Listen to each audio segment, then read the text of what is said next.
Unit or CTRU of Cainta Rizal. To formally welcome us and open today's ceremony, let us hear a few words from our honorable mayors. First off is from the city of Pasig. Ladies and gentlemen, a round of applause for our honorable Mayor Victor Marehis Soto. Maraming salamat. Po kayo. Magandang umaga o magandang tanghali sa ating lahat. Maraming salamat po sa inyong lahat. Pero syempre, special mention at ang aking taus-pusong pasasalamat sa Cainta, lalo na kay Mayor Kit Nieto. Mayor Kit, maraming salamat po. Kay Vice Mayor Ace at sa lahat ng mga kaibigan natin sa Cainta. Alam kong masayang-masaya po ang ating mga toda, mga katoda po natin. Tama po, masaya naman po tayo, ano? Siyempre, papasalamat din ako kay Congressman Roman at sa ating City Council, sa panguna ni Vice Mayor Dodot. At kailangan ko lang banggitin din ng ating mga toda sa Pasig. Kilala niyo naman po si Consi Volta. Siya po talaga yung tumulong sa atin para maayos yung mga MOA. Sa totoo, yung idea para magawa ito, sa kanya rin naman talaga nanggaling.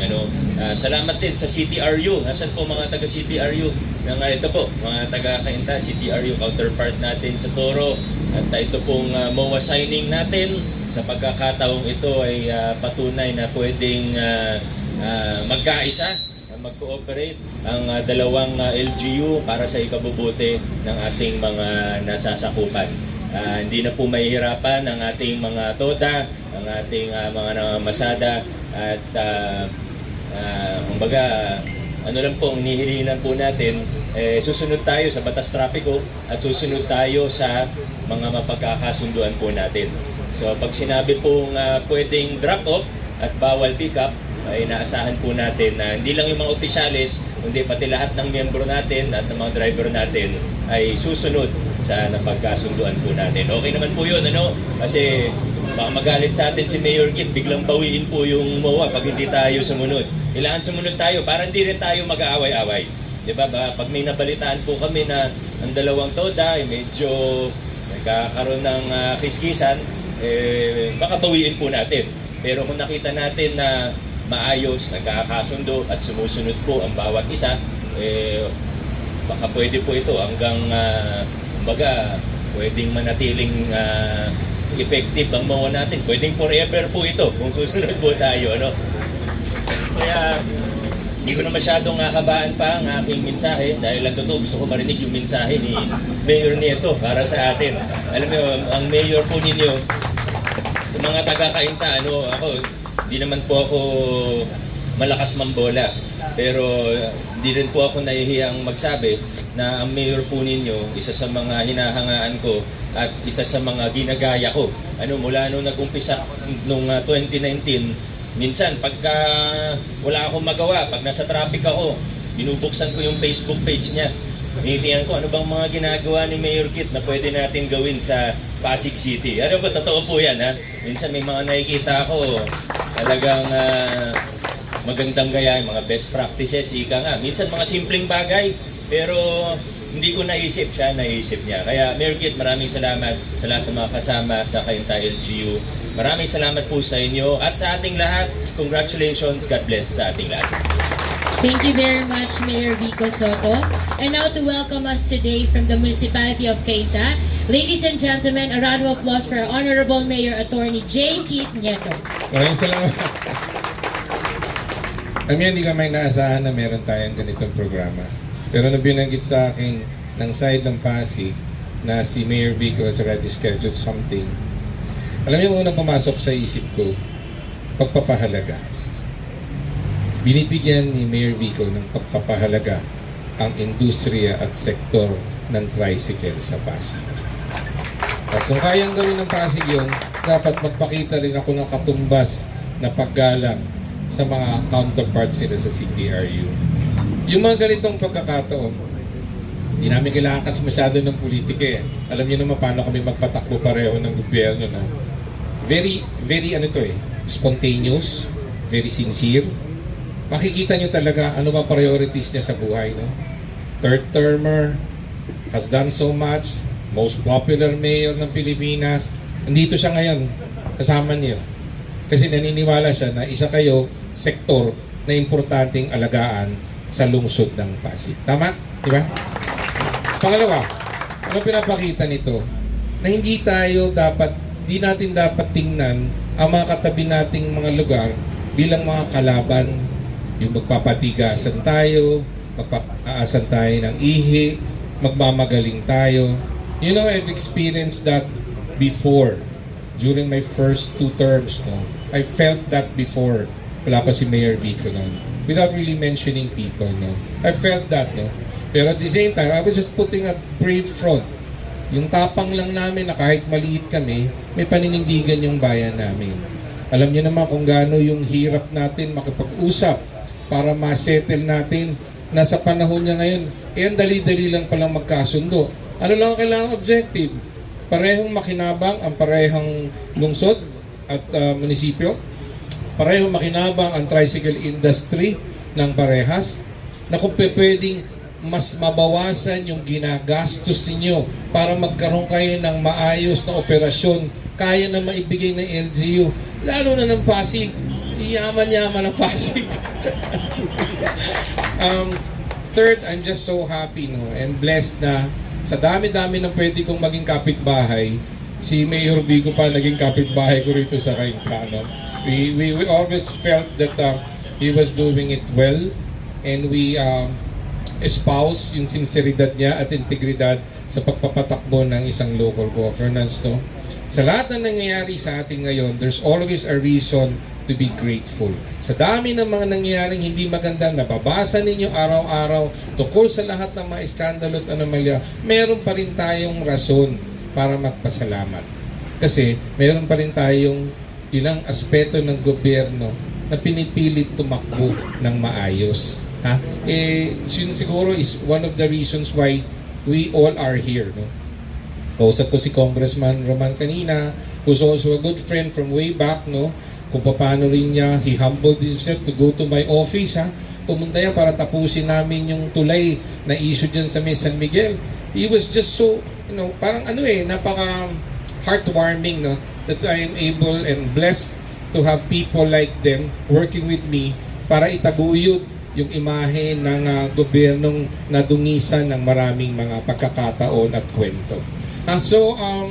For CTRU, maraming salamat. I'm just sorry to say that our head is not here because his sister died like 3 days ago and is scheduled for burial yesterday. So I don't think he was able to take a bus going here in time for this, but he completely misses this. Pero at least, si Vice Mayor Isko nandito, si Consi Manny is here, alongside Consi Lincoln Felix, and the rest of our team, to show support and solidarity na dito sa atin, sa Pasig at sa Cainta, walang borders ang mga tao rito. Nagtatrabaho tayo para sa kapakanan ng mas nakakarami. Magandang umaga po. Thank you very much, Mayor Keith. And now to give his message of support, may we call on our Congressman of Pasig City. A round of applause for our Honorable Congressman Lee Romualdez. Cap, good morning po. Barangay Captain of Barangay de la Paz. Alright, so we would like to warmly welcome to invite or to start the signing of our Memorandum of Agreement.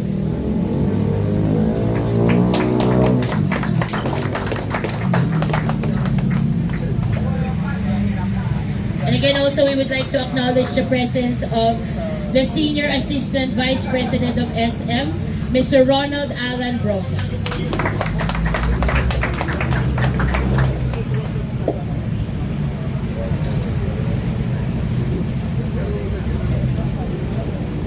So, our signing of Memorandum of Agreement is being signed by our mayors, Honorable Mayor Vico Soto and Honorable Mayor Attorney J. Keith Nieto, and of course the two chairmen of the Committee of Transportation, Honorable Councilors Mark Hill Volta de los Santos and Honorable Manuel S. Jacob Jr.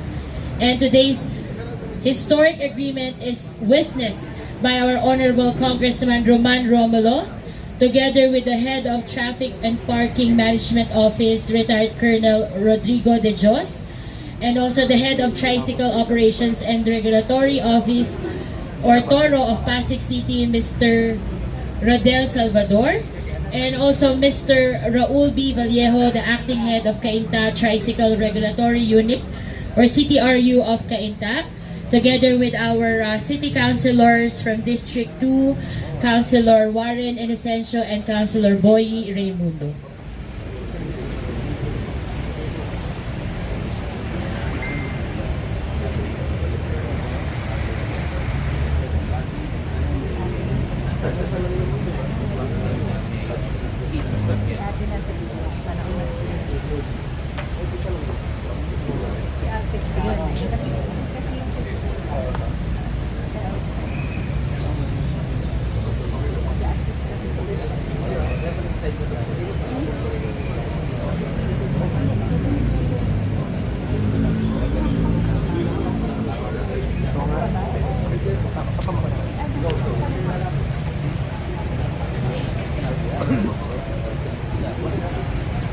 Ladies and gentlemen, let's give a round of applause for the successful signing of our ceremony.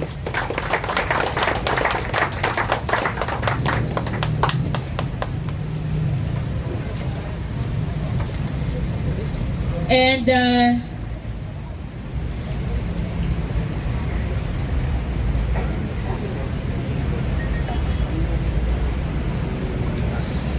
now, distinguished guests, let's proceed to our photo session.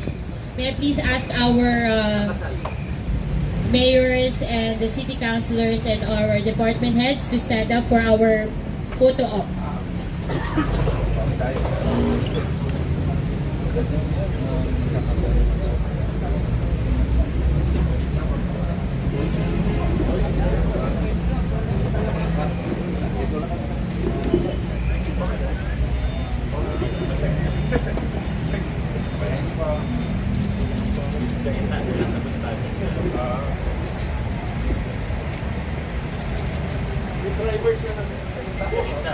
And may we also ask the drivers from Cainta and Pasig to please join the photo ops in front.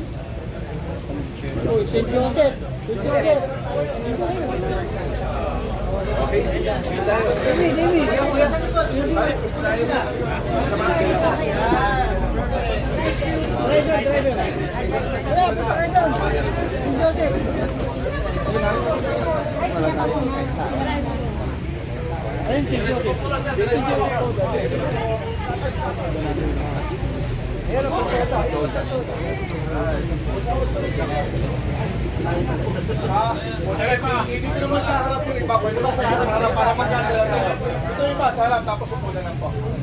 Para magkasala. Hindi, dito po, dito. Sige, basta kayo pa ng tuhod, ha? Sige, ito.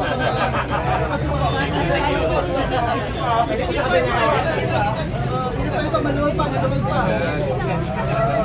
Ito, kaya pa dito, alright. Ano na, pwede na. Pwede na.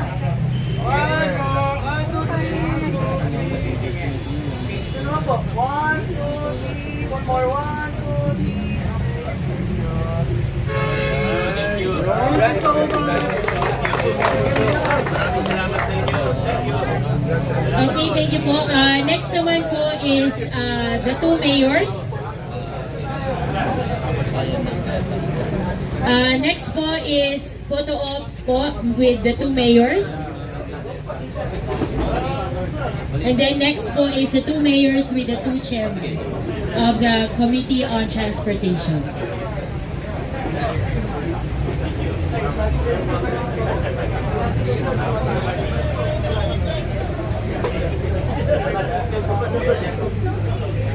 Yes po, and let's continue the photo ops later. And now to give us the closing remarks is our Honorable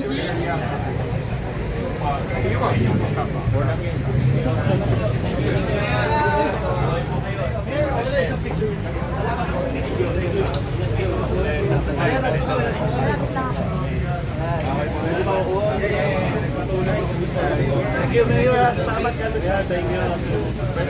Salamat. Thank you. Kaya yung Salamat.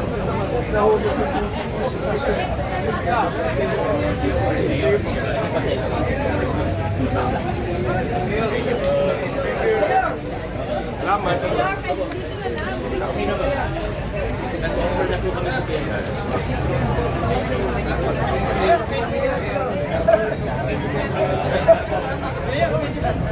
Diyan na po, lalapit po yan dyan. Dito po.